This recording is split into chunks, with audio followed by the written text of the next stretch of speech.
Democracy पर हमला है, स्मृति की बौखलाहट है। कांग्रेस कार्यालय में बाहर खड़ी गाड़ियों को तोड़ा जा रहा है, ये लोकतंत्र है? कांग्रेस कार्यालय के बाहर खड़ी गाड़ियों पर हुए हमले को लेकर कांग्रेस नेता दीपक सिंह का बड़ा बयान और प्रशासन को चेतावनी, कार्रवाई न करने पर सत्याग्रह पर जाने की तैयारी। दीपक सिंह ने प्रेस कॉन्फ्रेंस कर मीडिया के सामने कहा कि अमेठी जिले का देश में एक अलग पहचान और एक अलग ताकत के रूप में रहा है।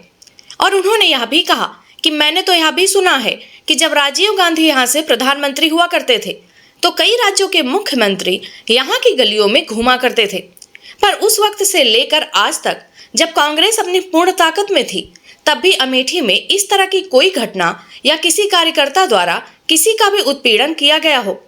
उन्होंने अमेठी भाजपा प्रशासन व सूबे के मुखिया को घेरते हुए कहा कि जब अमेठी जैसी जगहों पर कार्यकर्ताओं व आम जनता के साथ ऐसी घटनाएं हो सकती हैं और लगभग 120 बार मारपीट की घटनाएं हुई हैं, तो कानून का राज कहां है और वह ऐसी घटनाएं आगे भी करेंगे।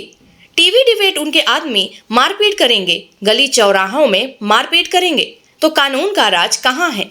दीपक सिंह ने दावा भी किया है कि इन बातों की उनके पास फोन रिकॉर्डिंग और तमाम इलेक्ट्रॉनिक तथ्य मौजूद हैं, तथा आरोप लगाते हुए कि जो हमलावर आए थे वह ईरान, भूटान या बाहर से नहीं थे, यहाँ के लोकल ही थे। और उन्होंने स्मृति ईरानी को आड़े हाथ लेते हुए कहा कि वह केवल इसी तरह नफरत की राजनीति करेंगी।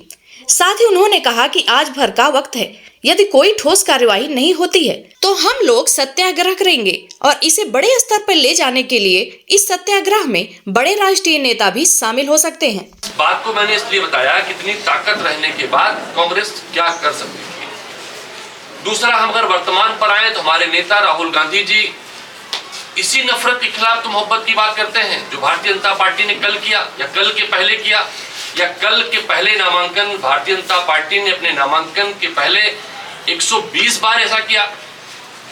आज आप लोगों के सामने, पत्रकार बंधुओं के सामने इस बात को रखना इसलिए पड़ा, भारतीय जनता पार्टी समर्थित स्मृति ईरानी जी के इर्द गिर्द घूमने वाले अराजक बदमाश जिनके ऊपर दर्जनों मुकदमे दर्ज हैं, उन्होंने अमेठी की सड़कों पर गुंडागर्दी की है, 120 बार मारपीट की है, आपस में मारपीट की है, थाने के भीतर मारपीट की है, चौराहों पर मारपीट की है, टीवी डिबेट में मारपीट की है, टीवी डिबेट के बाद मारपीट की है।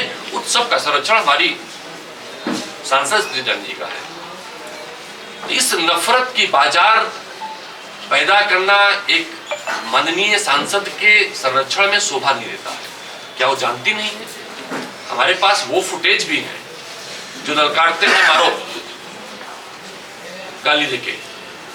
हमारे पास वो रिकॉर्ड भी है अराजक तत्वों की साथ की तस्वीरें किन किन नेताओं के साथ रही हैं। मेरा सवाल सीधे भारतीय जनता पार्टी के शीर्ष नेतृत्व से है, सूबे के मुखिया से भी है। जब अमेठी जैसी जगह पर 120 बार घटनाएं हो सकती हैं अराजक तत्वों की, कानून का राज कहां है? यही बात नहीं रुकती है, ये बातें आगे बढ़ेंगी ऐसा उनके द्वारा कहा जा रहा है। उसके टेलीफोन पर रिकॉर्डिंग है कि हम चौराहों पर आगे भी मारपीट करेंगे, टीवी डिबेट में आगे भी मारपीट करेंगे, समाजवादी पार्टी और कांग्रेस या हमारे गठबंधन साथियों से आगे भी मारपीट करेंगे। अगर वो करेंगे तो क्या ये मान लें उत्तर प्रदेश के साथ साथ अब अमेठी जनपद में कानून का राज नहीं है, कानून अपना काम नहीं कर पाएगा? मेरा सवाल उनसे है और जवाब भी है। कल भारतीय जनता पार्टी के जिन अराजक तत्वों ने कांग्रेस पार्टी के कार्यकर्ताओं की गाड़ियों के शीशे तोड़े थे, वो कहीं बाहर के थे नहीं, ना पाकिस्तान के थे, ना ईरान के थे, ना भूटान के थे, ना वो चीन के थे, सब अमेठी के नागरिक थे, अमेठी के वोटर थे। अमेठी के कार्यकर्ताओं के, अमेठी के नेताओं की गाड़ियों तोड़कर क्या मैसेज देना चाहते हैं? कौशिक जी कह रहे थे जिन गाड़ियों के शीशे तोड़े गए हैं कहीं न कहीं वो अमेठी के दिल को तोड़ा है, अराजकता फैलाकर शीशा नहीं तोड़ा है गाड़ियों का। सीधा सीधी बात है, हम तो पॉलिटिकली अगर देखें तो पॉलिटिकली यही मानते हैं कि जब चिराग बुझने को होता है तो भभकता है।